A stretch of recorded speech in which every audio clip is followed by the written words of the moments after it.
Hello viewers, variety lunch box ഒക്കെ കെട്ടി കൊടുത്തു വിടാൻ വേണ്ടിയിട്ട് ഇപ്പോൾ അമ്മമാർ കിടന്ന് കഷ്ടപ്പെടുമായിരിക്കും അല്ലേ. ഓരോ ദിവസം ഓരോരോ വെറൈറ്റി ആണല്ലോ പിള്ളേർക്ക് ഇഷ്ടം. അങ്ങനെ ഇന്ന് കുട്ടികൾക്കൊക്കെ ഇഷ്ടപ്പെടുന്ന ഒരു റെസിപ്പി പരിചയപ്പെട്ടാലോ.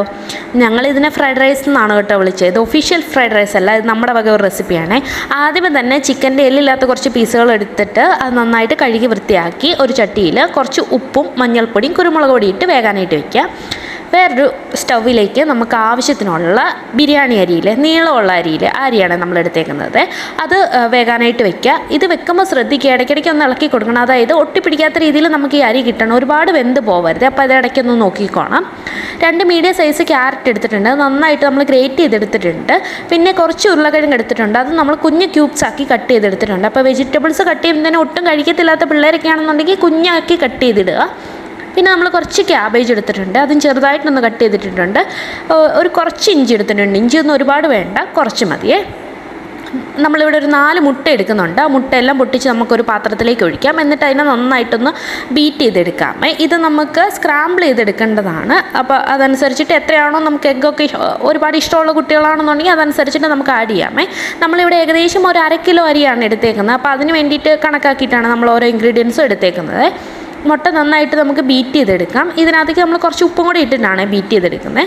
ഇനി ഒരു പാൻ ചൂടാക്കി, ഇത് നോൺ സ്റ്റിക്ക് ആണ്, എണ്ണ ഒഴിക്കേണ്ട ആവശ്യമില്ലെങ്കിൽ. ഇത് വെളിച്ചെണ്ണയ്ക്കകത്ത് ഈ മുട്ട സ്ക്രാമ്പിൾ ചെയ്തെടുക്കുമ്പോഴത്തേക്കിനും അതിനൊരു പ്രത്യേക ടേസ്റ്റ് ആയതുകൊണ്ട് ഞാൻ ഒഴിച്ചതാണ്. അത് നിങ്ങൾക്ക് വേണമെങ്കിൽ ഒഴിവാക്കുക കേട്ടോ. അങ്ങനെ നമ്മൾ ആ എഗ്ഗ് നന്നായിട്ട് ഇളക്കി സ്ക്രാമ്പിൾ ചെയ്തെടുക്കുകയാണ്. ഇതൊരു കൈയെടുക്കാതെ ഇളക്കി നിന്നാൽ നല്ലതായിട്ട് നമുക്ക് സ്ക്രാമ്പിൾ ചെയ്ത് കിട്ടും. അപ്പോൾ അത് നല്ല രീതിയിൽ വന്നിട്ടുണ്ട്. ഇനി അതിനെ മാറ്റി വെക്കാം. നേരത്തെ നമ്മൾ വേഗം വെച്ച ചിക്കനില്ലേ, അത് നന്നായിട്ട് വെന്ത് വെള്ളമൊക്കെ വറ്റി വന്നിട്ടുണ്ട്. ഇനി എല്ലില്ലാതെ അതിനിങ്ങനെ പിച്ചി എടുക്കണേ. അതായത് കുട്ടികൾക്ക് കൊടുക്കാമല്ലേ, അപ്പോൾ എല്ലൊന്നും വരാത്ത രീതിയിൽ അതിൻ്റെ ആ ഇറച്ചി പോർഷനില്ല, അത് നന്നായിട്ട് നമുക്കിങ്ങനെ പിച്ചെടുത്ത് വേറൊരു പാത്രത്തിൽ മാറ്റി വെക്കാവേ. ഇനി നമുക്ക് ഈ 1/2 കിലോ അരി ഇത്ര ഇൻഗ്രീഡിയൻസ് വേഗം കണക്കാക്കിയുള്ളൊരു, അതായത് ഇളക്കിയെടുക്കാൻ പാകത്തിന് ഒരു വലിയ പാത്രം എടുക്കുക. എന്നിട്ട് അതിനകത്തേക്ക് നമുക്ക് ആവശ്യത്തിന് നെയ്യ് ഒഴിച്ചു കൊടുക്കാമേ. നെയ്ക്കകത്തേക്ക് നമ്മൾ നേരത്തെ എടുത്ത് വെച്ചിട്ടില്ലേ നമ്മുടെ ഉരുളക്കിഴങ്ങ്, അതിട്ട് കൊടുക്കാം. ഈ കൂട്ടത്തിൽ ഇത്തിരി വെന്ത് വരാനായിട്ട് താമസം ഉരുളക്കിഴങ്ങാണ്, അതുകൊണ്ട് ആദ്യമേ ഉരുളക്കിഴങ്ങിട്ട് കുറച്ച് സമയം നമുക്കൊന്ന് ഇളക്കിയതിന് ശേഷം അതിനകത്തേക്ക് നേരത്തെ എടുത്ത് വെച്ചിരിക്കുന്ന നമ്മുടെ ക്യാബേജും അതേപോലെ തന്നെ ഇഞ്ചിയും ഇട്ട് കൊടുക്കാമേ.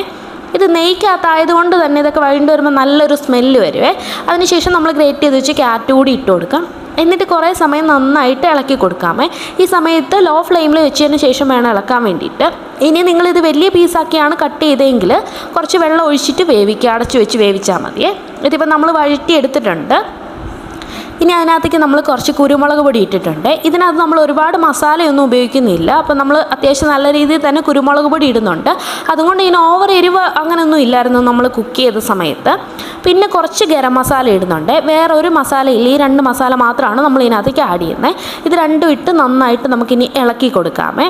ഇത് കുറേ സമയം ഒന്ന് ഇളക്കി ആ മസാലയൊക്കെ അതിലേക്കൊന്ന് പിടിച്ച് വരത്തില്ലേ, ആ സ്റ്റേജിൽ നമുക്ക് ഇതിനകത്തേക്ക് നമ്മൾ നേരത്തെ എടുത്ത് വെച്ചിട്ടില്ലേ നമ്മുടെ ചിക്കൻ, ആ ചിക്കൻ ഇതിനകത്തേക്ക് ആഡ് ചെയ്ത് കൊടുക്കാമേ. ഇപ്പോൾ വേണമെങ്കിൽ നിങ്ങൾക്ക് കുരുമുളകൊക്കെ കുറച്ച് ചേർത്താൽ മതി, പിന്നീട് വേണമെങ്കിൽ ആഡ് ചെയ്ത് കൊടുക്കാം. അതിൻ്റെ ഫൈനൽ സ്റ്റേജിൽ നമ്മൾ കുറച്ച് കുരുമുളക് പൊടി ഇടുന്നുണ്ട്. ചിക്കനകത്തും ഓൾറെഡി കുരുമുളക് ഉണ്ടായിരുന്നു. അപ്പോൾ അതൊക്കെ എരിവൊക്കെ നോക്കി എങ്ങനെയാണെന്ന് വെച്ചാൽ പിള്ളേരുടെ പ്രിഫറൻസ് അനുസരിച്ചിട്ട് നിങ്ങൾക്ക് ആഡ് ചെയ്യാമേ.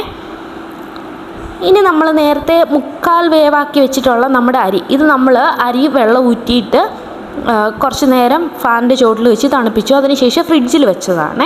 അതാകുമ്പോൾ ഈ അരി ഒട്ടിപ്പിടിക്കാതിരിക്കും. നിങ്ങളിതൊരു 1/4 വേവാകുമ്പോഴത്തേക്കിനും ഇത് ഊറ്റാനായിട്ട് ശ്രദ്ധിക്കണേ. എന്നിട്ട് ഇത് അരി ഉടയാത്ത വിധം പതുക്കെ തിരിച്ചു മറിച്ചു ഇട്ട് ഇളക്കി കൊടുക്കണം. ഒറ്റ ഇളക്കിയിട്ടുണ്ടെങ്കിൽ അത് പൊടിഞ്ഞു പോകും തീരെ. പിള്ളേർക്ക് കൊടുക്കുമ്പോഴത്തേനും കുറച്ച് ഭംഗിയും കൂടെ പിള്ളേർ നോക്കൂല. അങ്ങനെ ഇത് സാവധാനത്തിൽ നമുക്കൊന്ന് മിക്സ് ചെയ്തെടുക്കാമേ. അരപ്പുമായിട്ട് നന്നായിട്ട് ഇത് മിക്സായി വരും. അപ്പോൾ ഇതിൻ്റെ കളറൊക്കെ ഒന്ന് മാറി വരും. ഓൾറെഡി നമ്മൾ ക്യാരറ്റൊക്കെ ഇട്ടിട്ടുള്ളത് കൊണ്ട് കുഞ്ഞാക്കി ഗ്രേറ്റ് ചെയ്തിട്ടല്ലേ ഇട്ടേ.